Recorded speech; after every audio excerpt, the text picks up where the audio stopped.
け翼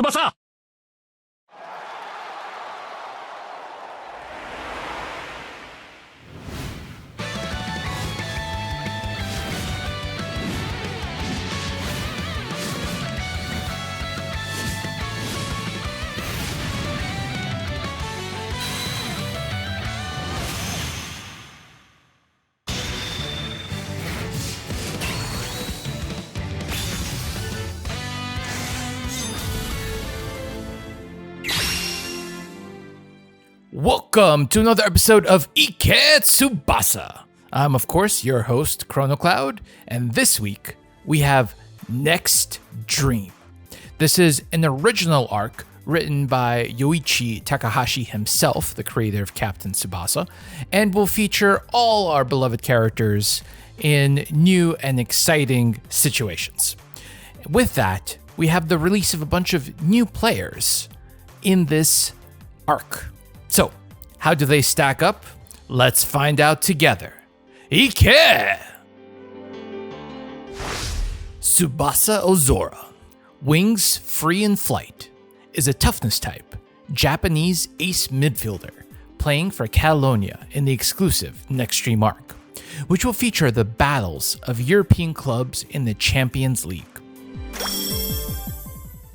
The return of club players is inevitable, and Tsubasa comes with a useful team skill, providing a 23% stat bonus for his team with 5 or more toughness type club players.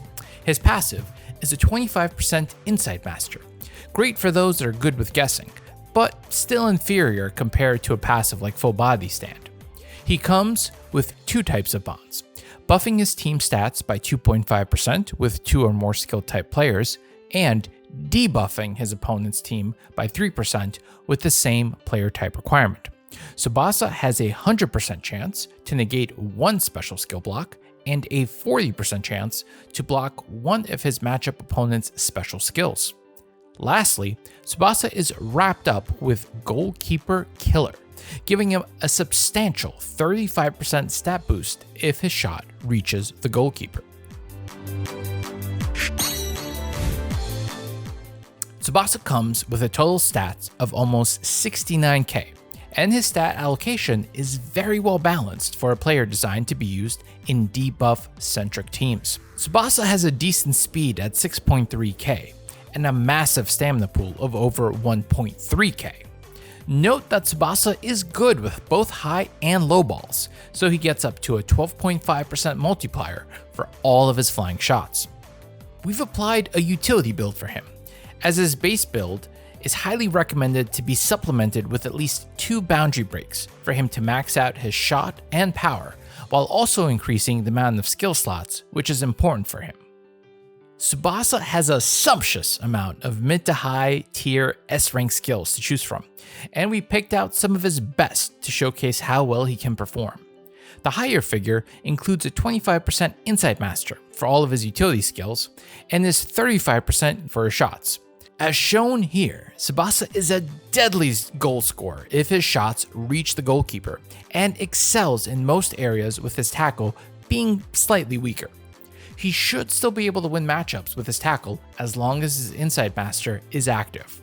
Our skill build recommendation here is catered to our suggested limit break, so your build may vary. Final thoughts. Wings Free in Flight Tsubasa is an awesome addition to debuff teams, simply for him being an excellent all-arounder capable of playmaking and defending while being a goal threat.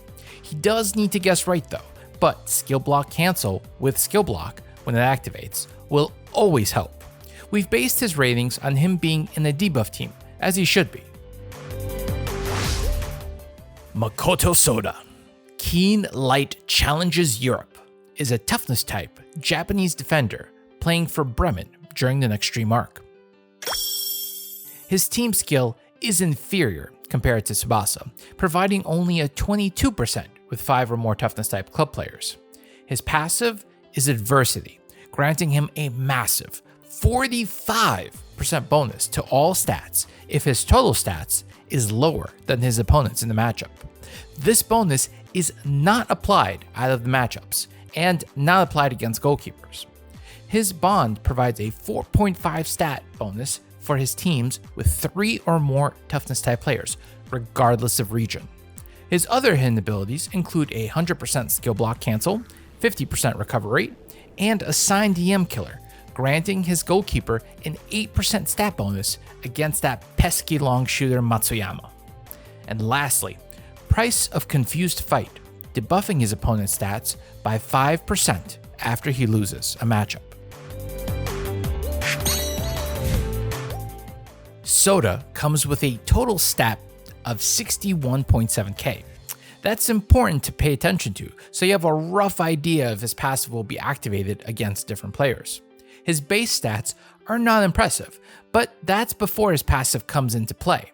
Soda is pretty fast at over 7k speed, and we suggest going for the side back build, maxing out his tackle and intercept.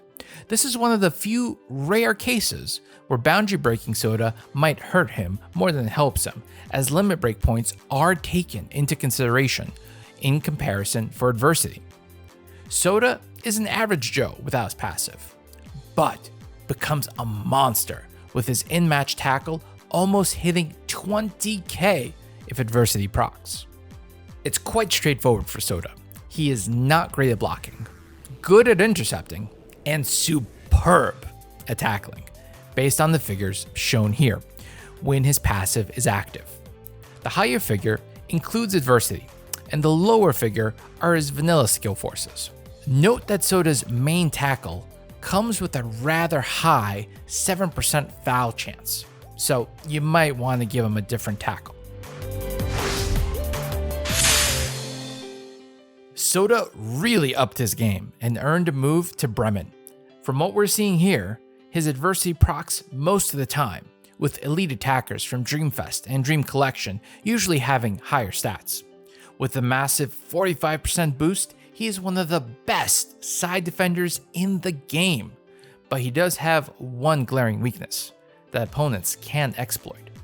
Any decent player will be able to pass the ball over him as long as Soda is not in the matchup, also known as white passing.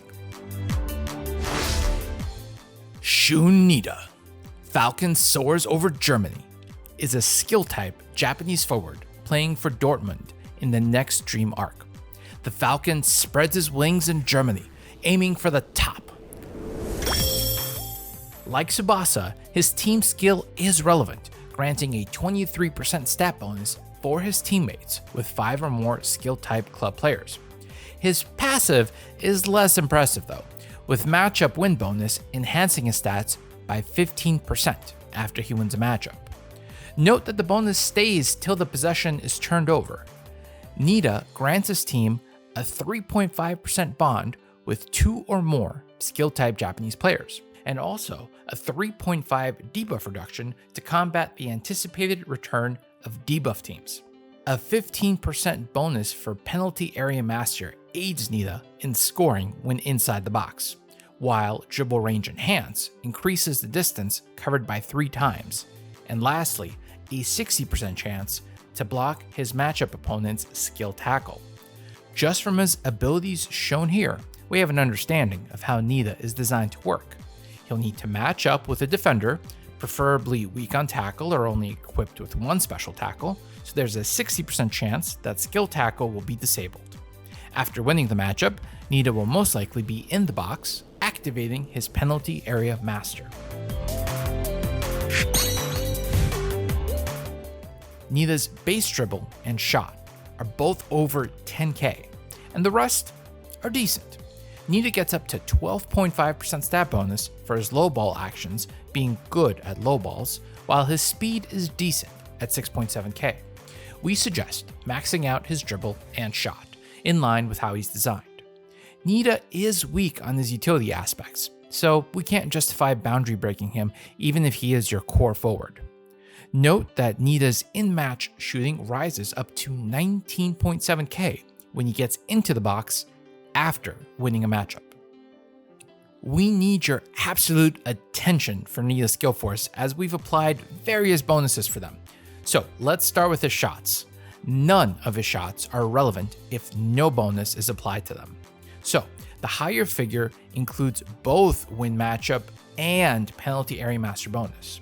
And we've only applied a 15% bonus for the lower figure, assuming that only one of the set conditions is met.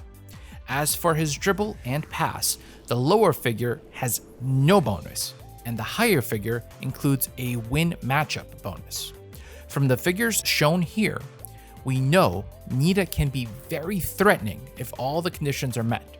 He has a chance to bully weaker tacklers as well after he wins a matchup, prior to his second matchup without possession turning over. We recommend giving him another S dribble so that his main weapon to win matchups will not be disabled by skill blockers. Final thoughts. Our little falcon flew all the way from Japan to Germany and ended up leading the line for Dortmund. This is the strongest we've seen of Nitta yet, but he does need you to put in some work and be in the right matchups for him to reach his highest potential. With that said, if you do manage to activate the matchup with bonus and pull off a volley in the box, he's going to be a nuke.